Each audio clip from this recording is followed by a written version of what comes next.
Ladies and gentlemen, get ready to embark on a journey like no other. Welcome to the Glum Lot Podcast, your go-to destination for a unique blend of recovery and discovery. I'm Brett. And I'm Mark. And in this podcast, we will endeavor to create a safe and uplifting space for our guests and listeners to share their stories with sincerity and a touch of humor. Remember, we are not a Glum Lot. The Glum Lot Podcast is more than just a source of entertainment. It's a beacon of hope, proving that even in the darkest moments, recovery is possible. Every story we share carries the power to inspire positive change. So buckle up, get ready to listen, and join us in discovering the strength that lies within every individual's journey. This is the Glum Lot Podcast, where humor meets hope. Hey, Brett, we're on episode 83. How about us? How about it? Yeah, and I know as of the day today, we have 12,300 downloads. Yeah. Oh, nice. Yeah, we're rocking on it. Also, we want to remind our listeners, you can contact us at the Glum Lot Podcast at gmail.com, and please join our Facebook group, the Glum Lot Podcast at Gmail. The Glum Lot Podcast on Facebook. Yeah. That makes more sense. Yeah, sure. What's on your mind today? So pretty exciting thing recently, and I want to kind of get your input on it, if that is okay. Mm-hmm. I had a friend of mine celebrate 35 years, and I kind of want to know what his routine might look like to maintain that kind of length of sobriety, because I know there is some things that has to go into that to ensure it. And I just wondered, Mark, who has 35 years, what is it that you do on a weekly, or what's your routine? There are... And by the way, congratulations. Oh, by the way, thank you. There are a couple things that I have learned that I have to do to maintain a fairly decent way of life in sobriety. Mm-hmm. One is I have to attend meetings on a regular basis. Does that mean 3 or 4 a day? No, it means 3 or 4 a week for me, yep, but it's different for everyone. Absolutely. In early sobriety, I would go to, the most I ever went to was 3 in a day, but I would go to a meeting every day. Yeah. Because I drank every day. But, families, jobs, whatever, sometimes where we live, it's snow, the weather, whatever, can interfere. But for me, my comfortability level in sobriety is 3 to 4 meetings a week. Another thing I have to do is I always have to be working with someone on the steps. And that you do. So I've got people. You've got people, I've for got sure. people. I hold step studies. And the other thing I have to do is a combination of prayer and meditation / talking to another alcoholic, usually over the phone or text, a couple times a day, because they're my friends now, of course. Yeah, of course. And I just really don't let myself get sucked back into a life where it's ego run. I try to, if I stay close to the program, I am always able to recognize that I need to keep things with a spiritual guided level. Gotcha. And I'm not good at it. Yeah. I never will be, but it's there enough that I can save myself from myself. Yeah, no, I appreciate that, because it's important for us, people like me that have 3 years to know, what does it look like moving forward? What is it that I have to do on the regular? And I would say for you, looking at it from the outside, keep doing what you're doing. That's it. Yeah, of course. In fact, with you, I would say do a little less because you are steeped in AA. Yeah, that's for sure. Which is a good thing. But you gotta exhibit some kind of balance and self-care. And that is excellent advice as well. Yeah. All right. Well, today we have a guest that comes to us from a Facebook message that we've seen in the rooms too. Her name is Mia, and let's welcome her. Mia, welcome to the Glum Lot Podcast. Hey, Mia. This is very exciting. Yeah. Oh, my God. Are you kidding me? Oh, boy. You know it's exciting, girl. I started sweating probably 2 minutes before I got here. Excellent. And about 1 minute before, I was like, if I didn't have these donuts I picked up for them. There you go. Yeah. I You may have turned around. I may have turned around. Oh, no, not with us. No way. Let's start with your sobriety date. Yeah. So my name is Mia, and my favorite number is more. Okay, I get that. So my sobriety date from drugs and alcohol is 12/28, couple days before that New Year's. Yeah. 2020 during the pandemic. Jesus. See, mine's a couple days after New Year's. I had that one last New Year's. Yeah. You know? Oh, Just you're. you throw it I in. rang the year and blacked out. Yeah, so. I went to bed Fantastic. at my first. So I white knuckled it for a couple of days. Yeah. Before I ended up, doing my first online meeting. Oh, fantastic. That was Yeah, a during Zoom. COVID. That's a bitch. That's a good story to get because I Yes. always kind of wondered. Well, I was desperate, so Yeah. and I'll tell you how I got into that. But In a minute. I know I'm not gonna get there. Yeah, hold on. Okay, good. I just want to tell you that I am labeled as a Zoom baby. Oh, Oh, my lovely. goodness. Did you know Lovely. that's what that's I called? did not. No, but So- I'm a Zoom daddy, so. Oh, Yeah. okay. Zoom daddy. I can I'm never a Zoom get Zoom. Oh, I like Mazdas. I took that differently because I have daddy issues. Oh, okay. Oh, lovely. Well, Well, we so can much to discuss get that at into. the end of the show. So we like to rewind to when you first were introduced to drugs and alcohol. When Yeah, you were like- probably Goodness. a young teen, maybe, or something. How old were All you? the details. I was a late bloomer. Oh, Ah. okay. So, I went to school when I was very young. So my birthday's Like in most of November. us. I was born in November, so my birthday's Oh, right. November Yep. 13th, So you 1990. were, So you were I'm 4 when you started kindergarten as opposed to 5. yes. Yeah. So I went to pre-K at 3, and then Okay. I went to kindergarten at 4. And there was that much alcohol in pre-K? Yeah. Is that what you're getting at here? So no, but because I was a late bloomer and also raised by super Italian and also I'll mention my dad is in law enforcement, Okay. so all of that sheltering Yeah. does have an effect on a person. Oh, you know? yeah. You know what's really funny is when I was in school, the worst troublemakers were kids of cops. Yeah, They were always the and I'll tell worst. you that I was a very, very, very, very, very good girl until I graduated high school. So you no drugs and alcohol in high school at all? Not a lick. I was actually Wow. in something that is in at least Central New York, is Teen Institute Against Drugs and Alcohol. Oh, okay. So I thought I was, Model adolescent. really, it was just trying to desperately find some community where I Yeah. felt, seen and stuff. But I remember, sure, I enjoyed going to, the dances and, Yeah. the workshop sort of things. And we would, act out skits. And, none of us had even done anything Yeah, yet. of course. So, how can you really be I'm against drugs and alcohol Yeah. when you literally haven't even touched Was it? it So- all over the place though? I'm sure it was. right? Yeah, I made friends at other schools and stuff, and then I ended up seeing them at all county chorus and stuff. Yeah, like yeah, that. yeah. You and I are both music people. Yeah, And well, Mark. Yeah, Mark duh. too. I'm a classic We- music Oh, person. stop it. No, we all have good voices here. We do. We do, says Brett. Yeah, who's the lowest? Not me. So you're the tone, ma, ma, and then I can be the upper fifth. Well, yeah, we can definitely get into that. But Yeah. So anyway, I'm a Holy quartetter, shit. so yeah, this is going to be a wild ride. you're a tenor. I'm a quartetter. What is a quartetter? Like someone who's in a Just quartet? like 4 Yeah, personalities in barbershop his mind. quartet. Yes, but are you? You I have sound like a competed baritone. on all 4.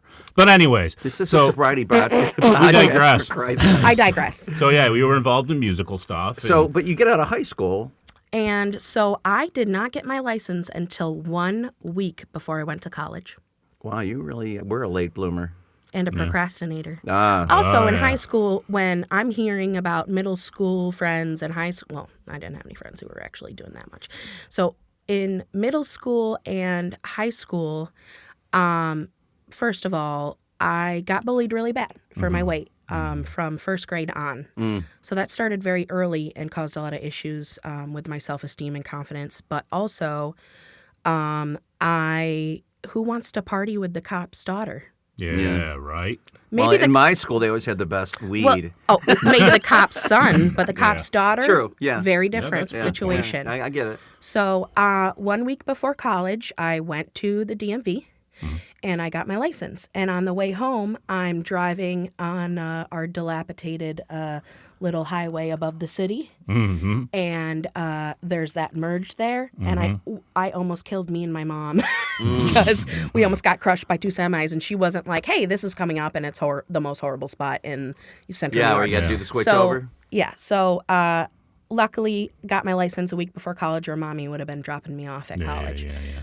So I went to probably the biggest party school in the country. Wow. That's great. Perfect for you. Yes, our fruit is orange. Oh, yes. So I went to my first. Did you go to school? Did you go to school for music? Music education. Oh, nice. Oh, nice. Okay. Yeah, had a lot of potential there. Yeah, So we all had a lot of potential until we Me started too. drinking. the pressure of the potential. We went for the same thing, you and I. Ooh, fun. But anyways. Yeah. So I probably went to my first party within the first 2 weeks of school. Mm-hmm. And it was a marching band frat party. They are good, actually. They're very good. Yeah. And they know how to party. Yes, they do. So Throw in some of the drama people there, I baby, don't- you're good. Yeah. So also within the first 2 weeks, I was pretty much pledging for the music sorority, not the marching band sorority. Is that Phi Mu? So the guys were Phi Mu Alpha, Oh, that's what it was. and then we were Sigma Alpha Iota. Yeah, I was that's the right. dorky, more intellectual crowded Yeah. sorority. I feel like I've been We dropped didn't into even the have middle of a a- nerd fest here. It is Oh, well. super. We're nerdy. When did you get fucked up? Anyway, Yeah, let's get to that. I think one of my potential big sister in the sorority maybe bought me a big bottle, not like a juggy bottle, but a bottle of coconut Malibu rum. Oh, yeah. Yum, And yum. so I took that to the dorm room of my future roommate, and some other friends were there. And the second the bottle touched my lips, like I knew I was drinking to get fucked up. Yeah, drink it for effect. And were you popular because you had that bottle? I would never describe myself in any way at any time of my life popular. Well, I mean, but Popular. did you feel like you had like a new group because you were like, hey, I put that on the table. Let's Well, all, I also let's all was- enjoy. So I'm a social butterfly, and I also had a car, and I also was a commuter. Yeah. And I also was like everybody's, Central I New got you. York tour guide. Yep. So as a commuter, I had no problem making friends. Yeah. Like- you got a car, you know the city, you know where to go, what to do, you're available. I got a big sister in the sorority who's buying me booze. So I started glugging from that bottle the second it touched my lips. There Wow, was no it was just question. there, yeah. So I drank alcoholically along with many other things I did alcoholically before I even drank. Yeah. I always say that I heard this from somebody in a speaker meeting that my first addiction was attention. I get it. And that has developed into, many things in my life. But, I will talk about it later, how I do struggle. And I've been in the rooms of SLAW as well. Do you know what SLAW No. is? Sex and Love Addicts Anonymous. Okay. Okay. Yeah. But there also is Sex Addicts Anonymous, Yeah. Okay. which are two kind of like similar Yeah, they're programs. similar, but I can tell So, the difference already. And then my second, obviously, love is food. Yeah. So, I'm Italian. So when you're in the middle of breakfast, you're talking about what's for lunch and dinner. Yeah. So, Addiction. we can become addicted to just about anything. Oh, can't hell we? yeah. When you're an addictive personality, super addictive. holy shit. I mean, you Oh, can right. really. And You I'll- know what's really. Want to hear something fucking weird? I just read a story this morning about an NFL player who basically lost his position because of his addiction to video games. Oh, sure. And I'm like, what the Yeah. hell? Yep, it's got everything, violence and. But yeah, you know what it is? It's that little feeling. There's community in it too. So Yeah. you think of someone who's maybe an addictive personality in there, they're all of a sudden making friends and That also intense. it's a competition and he's an NFL Yeah, player, right? yeah. So that That's intense sad. feeling of competition or It's you know, dopamine. Yeah, I mean, For it's sure. just, and then you seek it out, and then you don't want to let sure. it go. You just want more and more and more. You More, don't more, want to more, walk. more. You can't walk. Like these guys were talking about being up. Like they're in the NFL, they got to work out, they got to get sleep. They were up all night, Yeah. Yeah. and then going the next day to work out with the team. Just like I was up all night, right? Doing Yeah. my thing. It's Yeah. the same thing. yeah. And I also was a very competitive person. When it came to music, if I wasn't the lead in the musical, I was pissed off for months. which I was the lead in the musical like for a few years, but also being a bigger girl who doesn't look like most of the girls in the school, you know, I struggled with that as, you know, typecasting and stuff like that. So I became very competitive, and I would also, you know, I did dancing from when I was 2 to 10. I did sports, every sport in the book. My dad coached every sport in the book. So like in indoor soccer, I used to slam those girls against the wall so hard.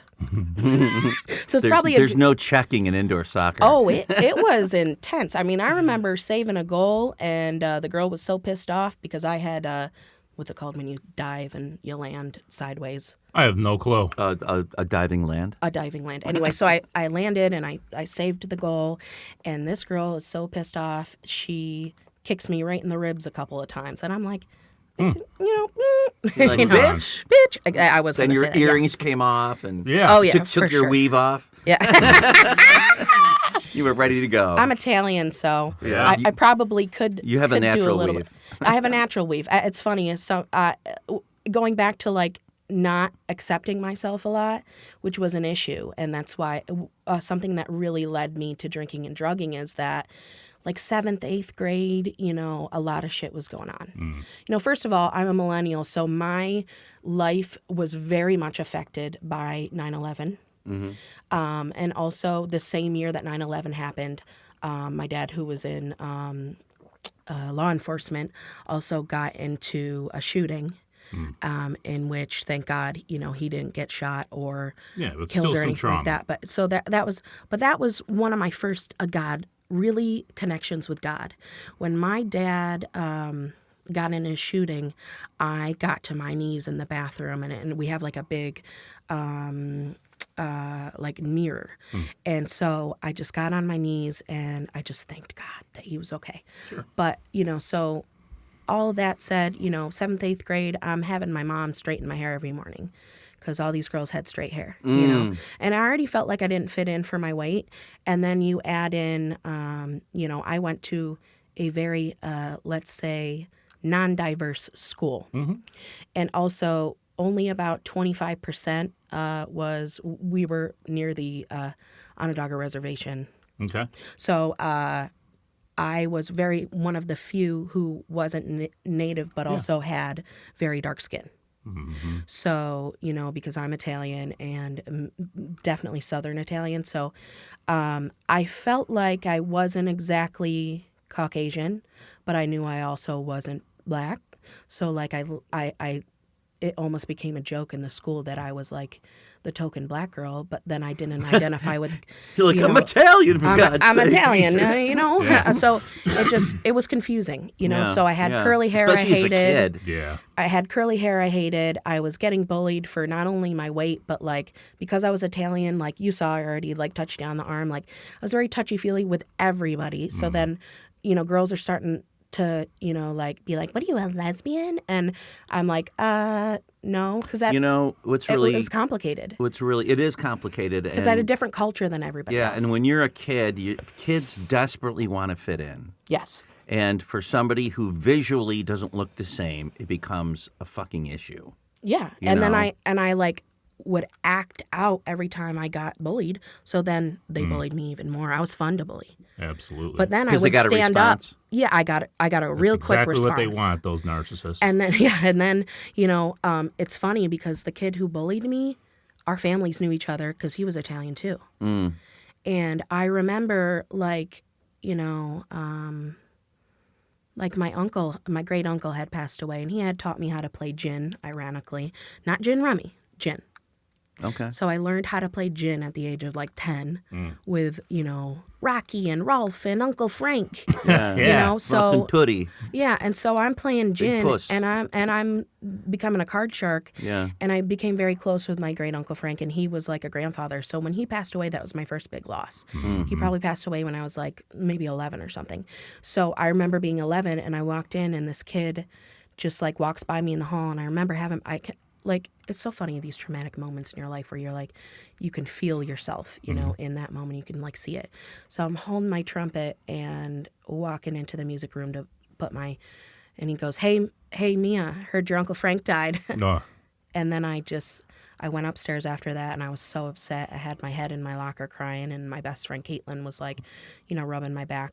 And again, that's the same year 9/11 happened. And so just like the bullying kicked up, and then I believe also within those few years, I had either already started Weight Watchers and when I started Weight Watchers, I was like 10, so, and I was very short because I wasn't fully grown yet. Yeah. So based on my height, I should have been, they told me 69 pounds.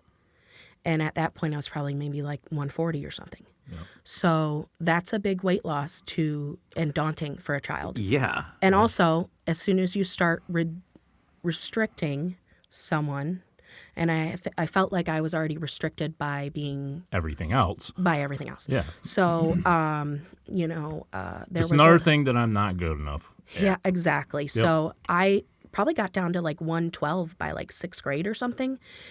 I looked emaciated.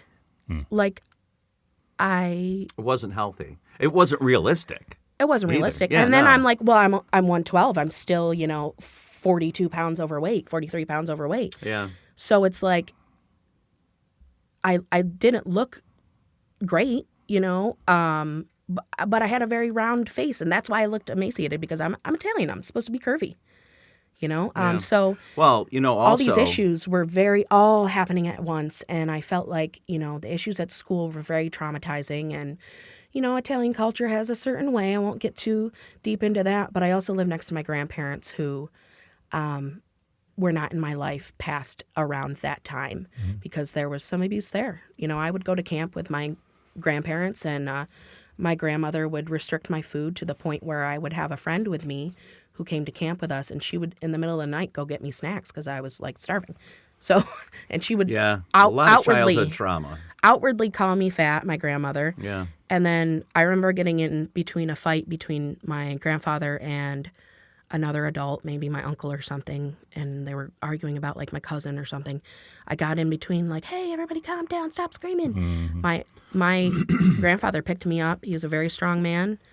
He had also been cavalry law enforcement back in the day. And so he picked me up by my shoulders and threw me, and I didn't tell anybody.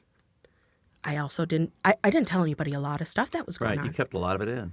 And I didn't even know these things weren't normal. Sure. Of course not. Because you don't know what you don't know. Right. I didn't know I should tell my parents that, a set of boys from, whoever's house messaged me over instant messenger saying, you're so fat, you should kill yourself. And then I didn't know I was having, suicidal ideations from that age in, Now, 6th grade. Do you feel like when you say you drank for effect, when you got that buzz, did a lot of that shit just kind of like rest? It was almost like I was, how they say the relapse comes before you drink? Before you drink? Yeah. It had been coming for a real long time. Sure. And my best friend, I just talked to her recently, my best friend from high school, she's like, she would talk to her mom about how, I was being sheltered so much and there was so much going on with me that I'm gonna lose my freaking mind when I get some freedom here. And that freedom came from having that car a week before college. Yep. And, being able to drink in the dorm room and stay the night in the dorm room. And, I wasn't necessarily drinking and driving yet, but yeah, we got so screwed up at that marching band frat party.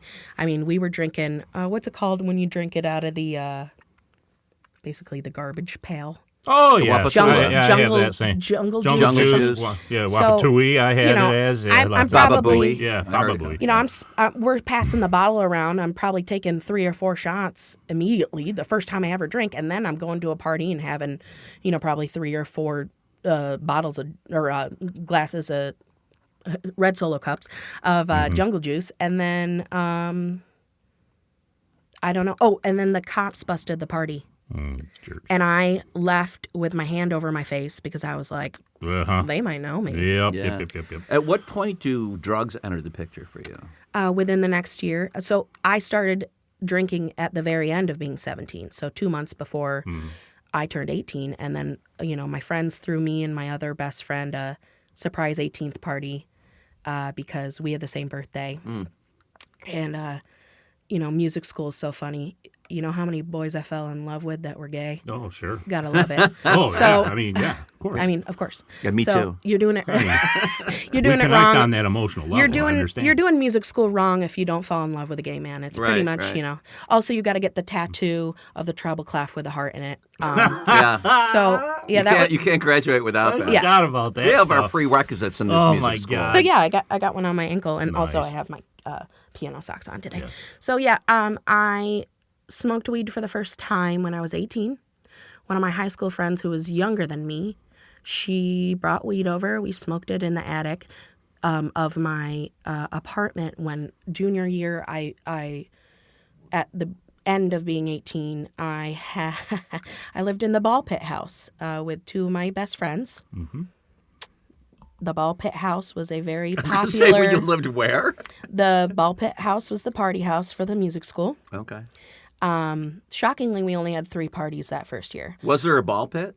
Of course, Okay. in the attic. You know how many times I peed my pants in that ball pit? Oh, my Oh, God. God, Lovely. yes. Just like Chuck E. Cheese. Probably puke in there and everything, right? Oh, for sure. I'm sure there's Wonderful. probably some So needles in there too. But yeah, so I smoked weed. But the second time I smoked weed was over the summer between junior and senior year, I think. I didn't know I was smoking hash. Ah, lovely. I got That's a little different. so high. I called one of my friends and I was like, I took some bad drugs. Hash was very popular when I was a teenager. Was it? There was, you know what? You could get hash when you couldn't get weed. There was just so much of it around. And the reason was because, at least where I lived, a couple of guys joined the Army. And they moved and they got stationed in Germany. Yeah. And there's not a lot of weed there, but there's a ton of hash there. Right. I can't even tell you what hash is. So they would. I just know I ingested it. Yeah, it's made out of corned beef and potatoes.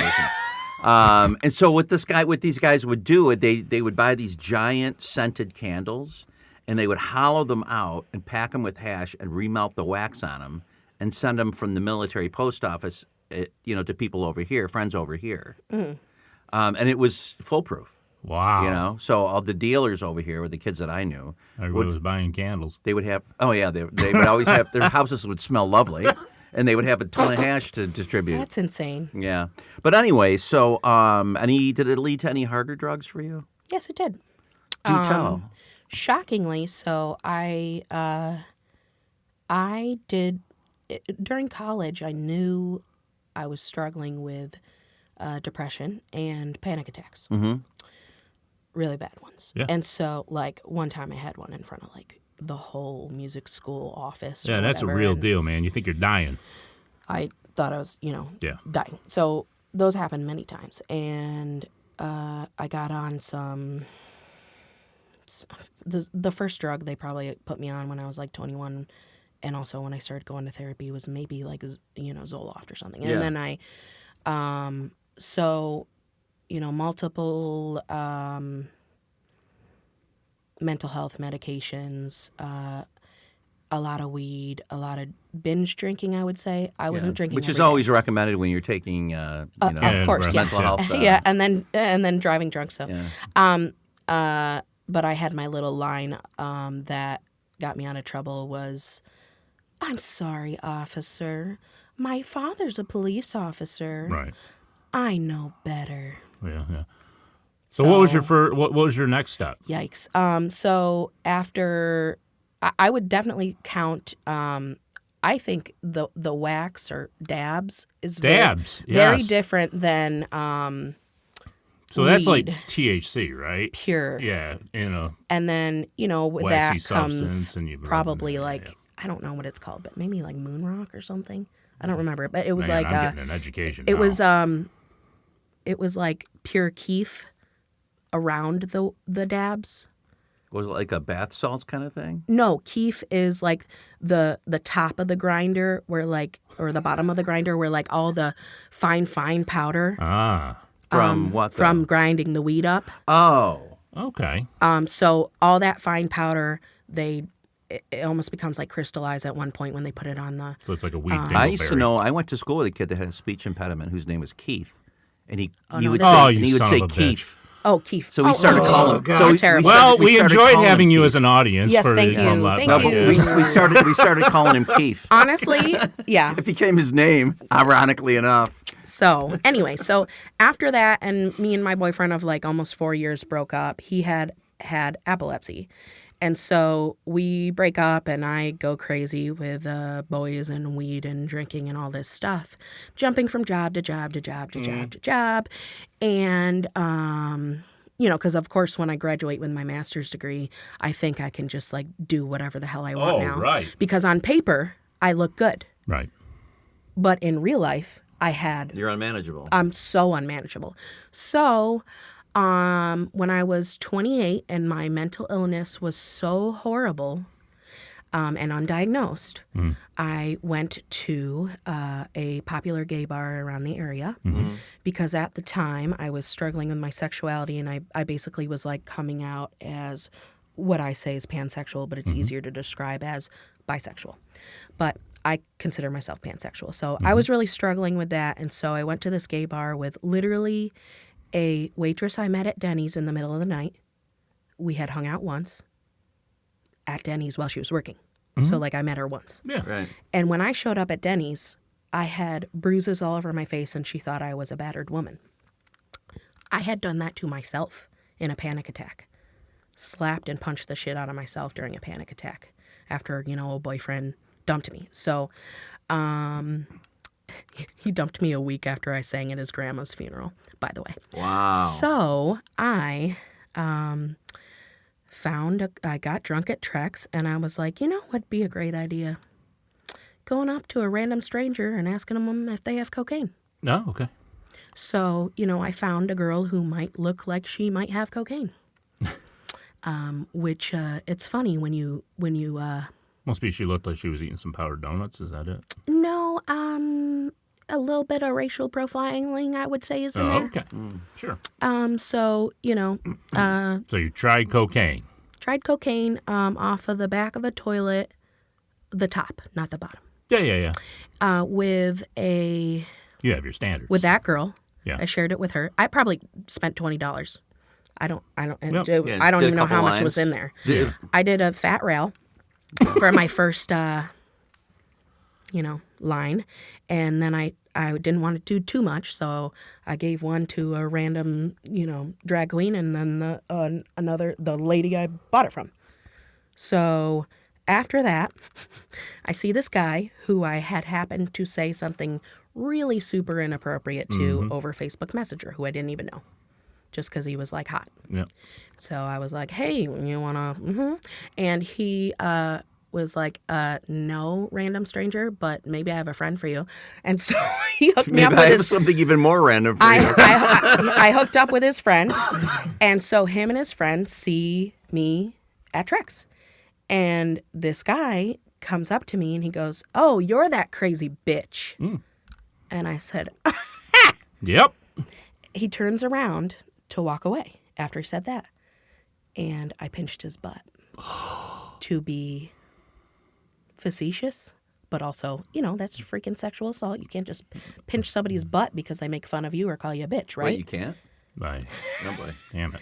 So I'm thinking, okay. I had some, it's so funny because like I will mention that I at 21, this is when I'm 28, this is happening.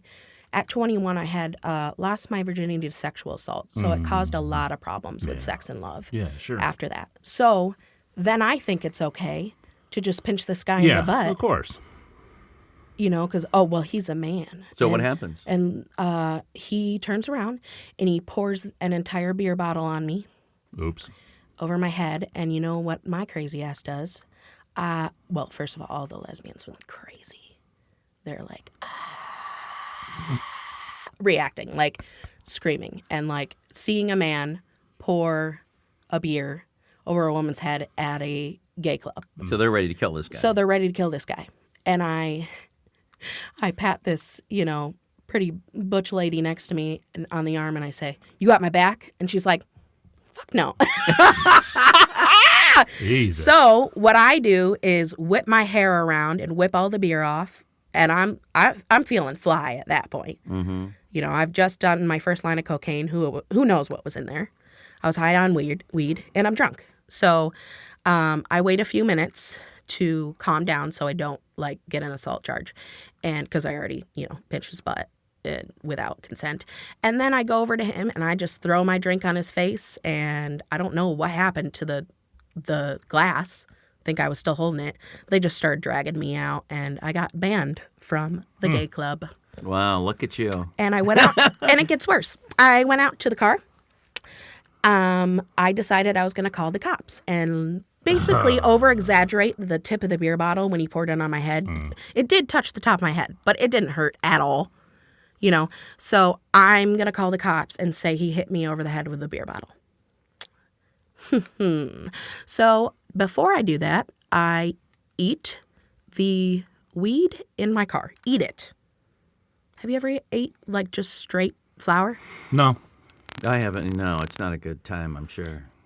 I got, people are like, that doesn't work. No, it totally works. Ingesting? I got so fucking high that, well, not immediately, but so I call the cops, and I also text a bunch of friends like, hey, I'm about to get arrested. Because I knew Planning it. So I knew it wasn't going to happen. I knew the cops weren't going to side with me, but also I still called the cops. I was just freaking out, I was, undiagnosed, freaking out, having a psychotic break, basically. Yeah. So the cops come, and of course I know one of them. I know you, like, I grew up with you. It's like a cop, like my dad's friend's son who became a cop. So he knows I'm losing my ever-loving mind. I've eaten weed. I'm on cocaine. I've smoked weed. I'm drunk. My friends show up as the cops come there. I'm screaming at the top of my lungs, just freaking out, screaming at everybody. And my friends kind of like corner me, and they're like, Mia! Oh, yeah, shock you into... Yeah, they're trying to shock me out of what is, psychosis or a psychotic break. So I agreed to go to the psych ward. Oh, no shit. And when they asked me, do you want to hurt yourself or hurt anybody else? I said, yep. Both. Yeah. I am suicidal and homicidal at this point. Yeah. So as the time goes on and I'm in the emergency room and they're transferring me to the psych ward, I am getting more high and more high. From the ingestion of the... From the ingestion of the weed. Yeah. So that's setting in, but I'm also... Yeah. I'm up, I'm down, I'm everywhere. Yeah, crazy. My friend eventually leaves. She takes my stuff or whatever, my phone and my purse and stuff. And I will add in that I had just joined another anonymous society. Okay. Yep. That is more of a spicy society. Okay. Yeah. Do you get what I'm seeing here? I'm fucking lost. It's a He's special lost. group. It's a special group It's a that's special local. group of like-minded people Yeah, just do it a little different way. who have a little bit of a kinky, Yeah. dungeony Yep, situation. yep, Okay. yep, yep, yep. Anyway, so moving on. All right.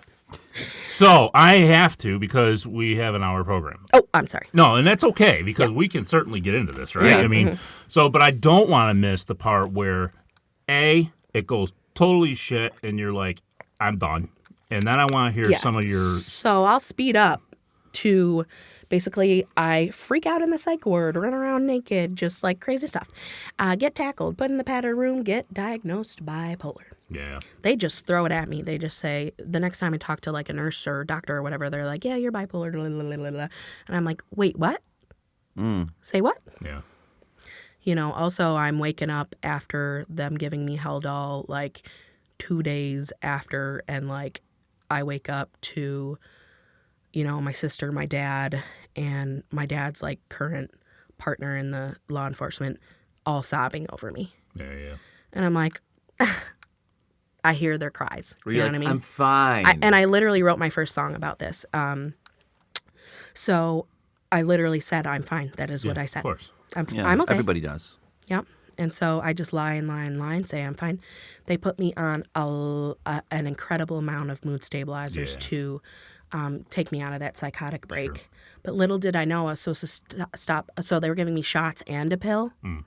So I didn't know you're supposed to stop taking the pill after like a week or two. And I kept taking that, and so I became like a zombie for like a year and a half. Yeah. So what do?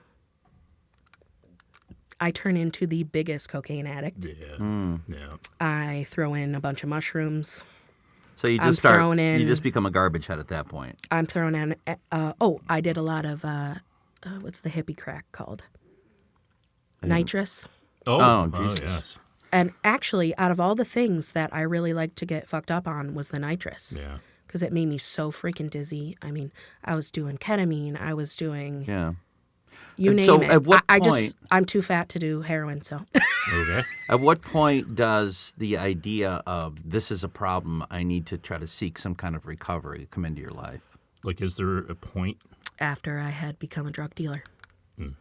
I sold cocaine for a while, and I was so shaky and sweaty all the time when I would try to do that. So I actually had one of my now deceased friends who I used to party with. He would weigh it out, and so I was getting all that money from the pandemic. So this is getting into the pandemic, and the pandemic, just all that money, and from unemployment and the what you call it, stimulus. Yeah, stimulus. It was so But bad. so what happens in your mind? I reach out to my psych nurse So in your life, because I'm going to Liberty. This is gonna kill at that me. point. Yeah. Oh, I knew I was going to die. I couldn't stop though. So I just, in every way, it was out of control. And so I remember the night after I happened to get held hostage by my drug dealer with a gun. I go pick my friend up at an airport, and she's like, "Are you on drugs?" And I was like, "No," because I wasn't doing them right in front of her. So I'm thinking I'm not on drugs. When I had done, cocaine and meth for 14 hours before I came and picked her up. I'm driving this poor girl around, chatting her ear off for hours and hours and hours, freaking out. So she convinces me to go reach out to my therapist and psych nurse. I meet with them. They got me into a substance abuse group. And I'm like, well, I'm not going to stop drinking. And I'm not going to stop smoking weed. But I'll give up the hard Try stuff. the other okay? stuff, sure. So guess what the weed and drinking always led me back to? The drugs. The Of course. hard drugs. So Yeah. then after that, I probably did that for about 2 months. And then I reached out to my sister, or not my sister, my cousin, who I'm very close with. She's in Florida. And, I was like, I can't stop. And, I don't know what to do. And I can't tell my parents I'm a drug addict. I was hiding my substance abuse group situation from them. And, I would spray the shit out of myself with perfume. Sure. I would lie and say All I'm those stuck in things. the Yeah, toilet. yeah. We've done that. All those Yeah. things. And so the guy who led the substance abuse group was getting upset with me because I just kept not wanting. He said the first thing that really set in was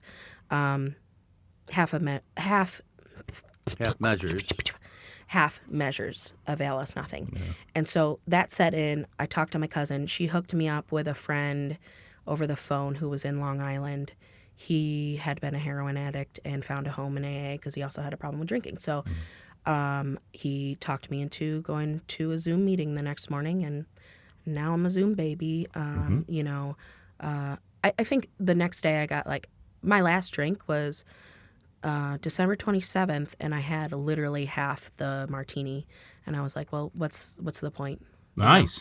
Yeah. So on the 28th, I officially did not smoke any weed or drink that Isn't day. that crazy? And I think I went maybe 3 days. White knuckle in it. White knuckle in it, and then he convinced me to, Get in. go to my first Zoom meeting, which happened to be a meeting that they don't really practice any of the steps except 1 and 12.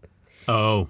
And Interesting. the women did surround me and support me, but it was also much more promotion, not attraction. Yep. In that meeting. So my second meeting is really what became my home group after the first 3 months.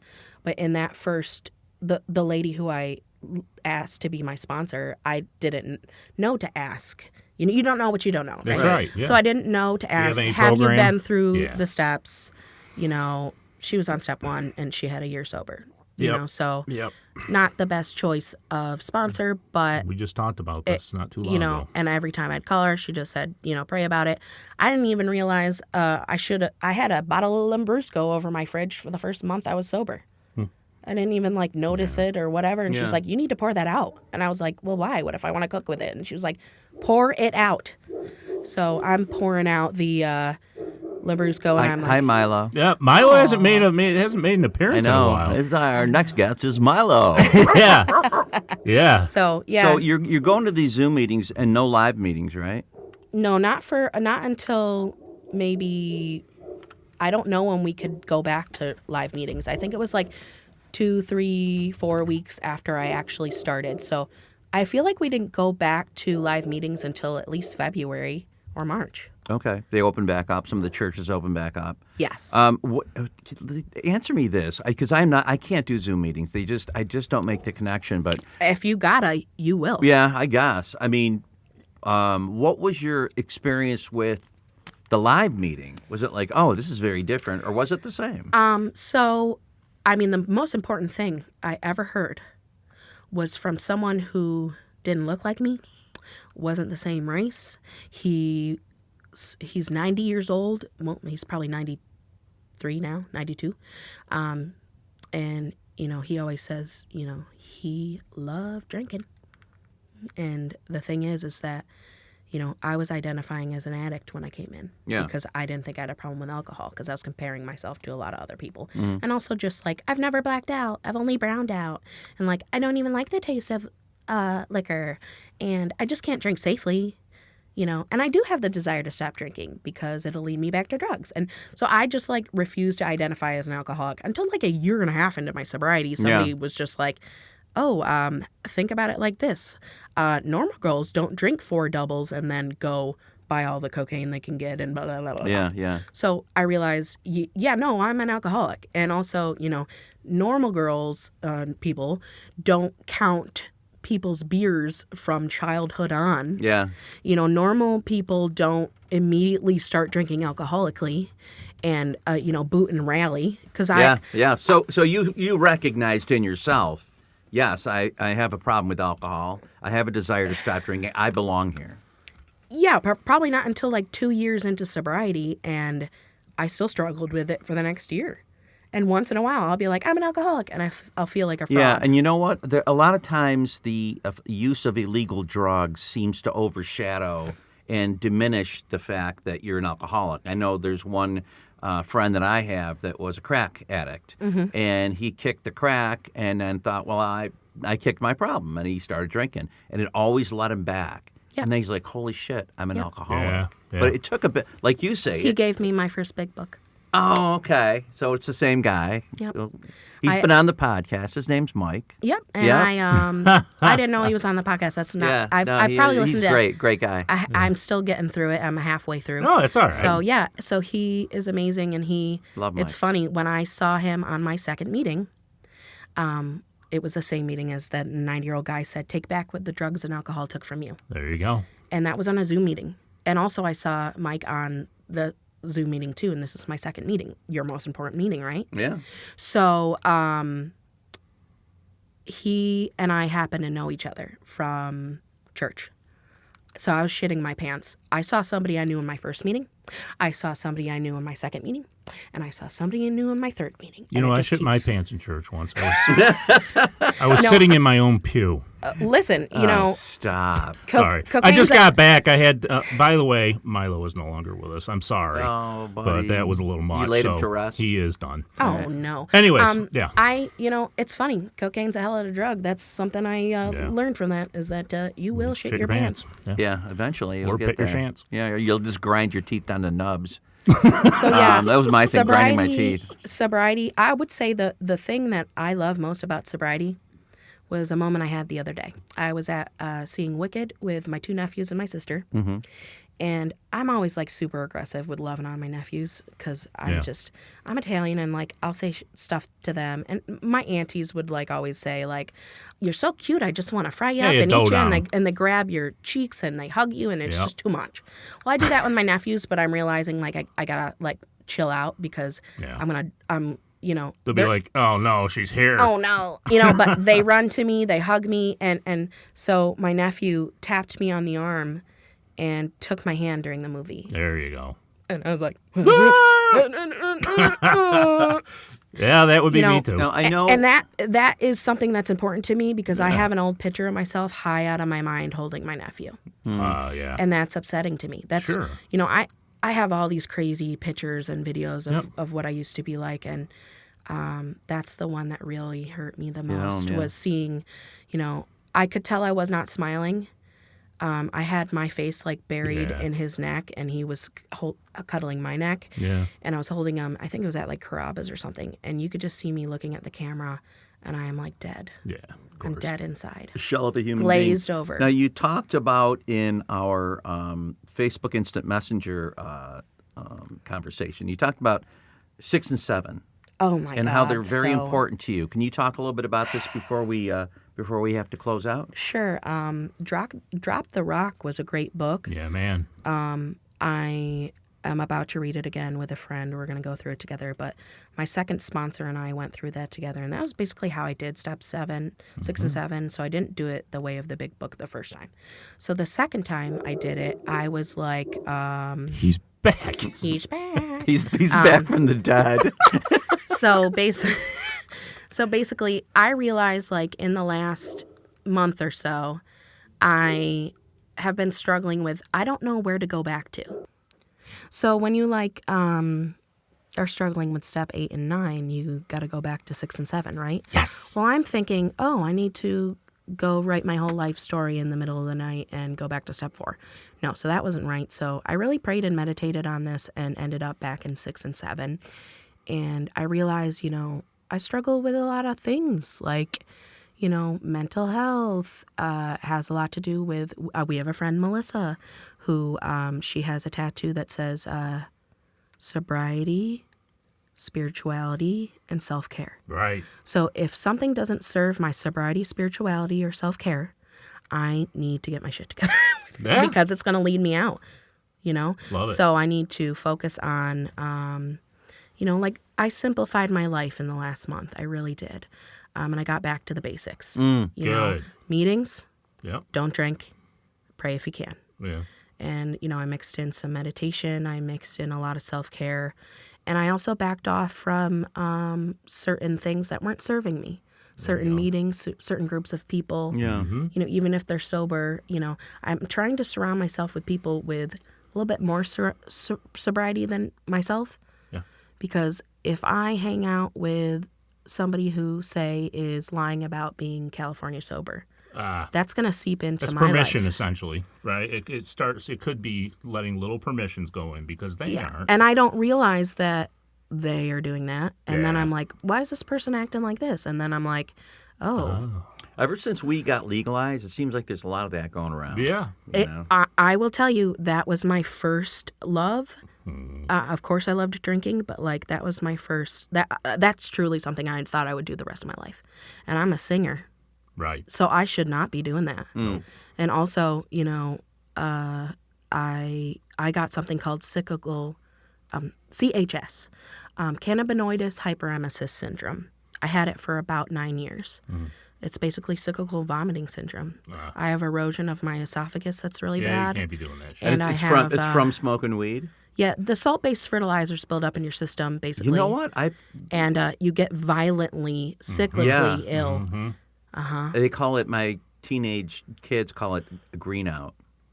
Never heard that. Yeah, but when you green out is when you smoke so much that you start to puke. But I'm like, it's probably different for everyone. I never puked from smoking weed. Well, I you never puked probably from had drinking. a little different Yeah, kind but- of weed then, too. Yeah, that's also, true. yeah, they Yeah. weren't doing, Yeah. the crops for profit and stuff like that. Yeah. And I basically, I knew that was the problem and I couldn't stop. And until I stopped, that's when it went away. Yeah. Yeah, and you're like, holy shit, there was a correlation. Yeah. I mean, it's all over the internet. People are really suffering from that right Yep. now.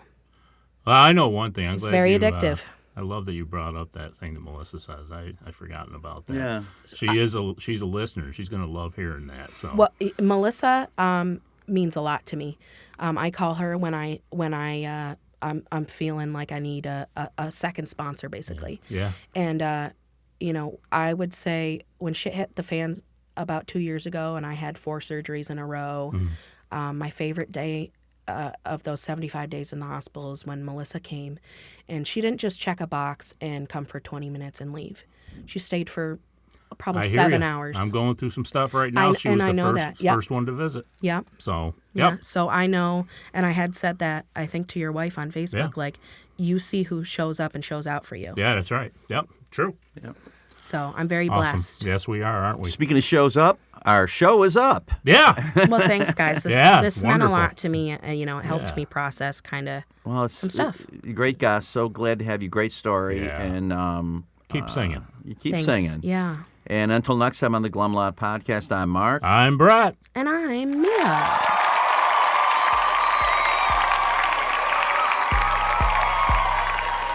As we wrap up another episode of the Glum Lot Podcast, we want to extend our heartfelt gratitude to each and every one of you who tuned in today. Navigating the path to recovery from alcohol and other substances is a journey filled with challenges, triumphs, and self-discovery. Remember, we're not affiliated with Alcoholics Anonymous, but we're here to provide a safe space for open conversations about the complexities of recovery. Your stories, courage, and resilience inspire us and our listeners alike. If you or someone you know is on the transformative journey, know that you're not alone. Join us next time as we continue to explore the diverse facets of recovery. Until then, stay strong, stay connected, and remember that each day is a step towards a brighter, sober tomorrow. Thank you for being part of the Glum Lot community.